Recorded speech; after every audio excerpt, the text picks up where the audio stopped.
இந்த பேஷண்ட் அவங்க நாக்குல புண்ணாகுது, சைட்ல சீக்லயும் ஒரு கோடு மாதிரி புண்ணாகுது அப்படின்னு சொல்லி கம்ப்ளைண்ட்டோட வந்திருந்தாங்க. இவங்கள எக்ஸாமின் பண்ணி பார்க்கும்போது, இவங்க நைட் தூங்கும்போது பல் கடிக்கிறதுனால சைட் சீக்ஸ் ஃபுல்லா ஒரு கோடு மாதிரி வந்திருக்கு. நாக்குலயும் பார்த்தீங்கன்னா, அந்த பல்லோட ஷேப்லயே ஸ்கேலப்ட் மார்ஜின்ஸ் இருக்கு. இவங்கள அப்சர்வ் பண்ணதுல இவங்களுக்கு டே டைம் ஸ்லீப்பினஸ் எக்ஸஸா இருக்கு. 7 to 8 ஹவர்ஸ் நான் தூங்குறேன் அப்படின்னு சொன்னாலும், எப்பவுமே கொட்டா விட்டுக்கிட்டே இருந்தாங்க. அதே மாதிரி டயர்டா இருந்தாங்க, டல்லா இருந்தாங்க. நைட்ட பல் கடிக்காம இருக்கிறதுக்கு ஏதாவது கிளிப் இருக்கா அப்படின்னு கேட்டாங்க. இவங்களுக்கு நைட் கிரைண்டிங் ஹேபிட்டை மட்டும் கரெக்ட் பண்ணா போதுமா?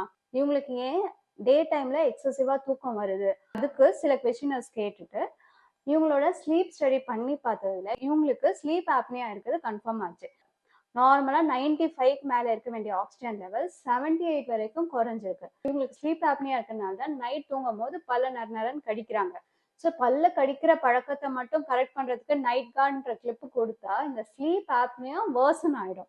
ஸ்லீப் ஆப்னியாவை கரெக்ட் பண்றதுக்காக மேண்டிபுலர் அட்வான்ஸ்மெண்ட் டிவைஸ்ங்கிற கிளிப் கொடுத்தனால நைட் கிரைண்டிங் ஹேபிட்டும் கரெக்ட் ஆயிடுச்சு. அவங்களோட ஸ்லீப் ஆப்னியா ப்ராப்ளமும் சரியாயிடுச்சு. நல்லா ரெஸ்டடா ஃபீல் ஆகுது, என் பாடி பெயின்லாம் குறைஞ்சிருச்சு, நான் பல்லும் கடிக்கல அப்படின்னு சொல்லி ஹாப்பியா இருந்தாங்க.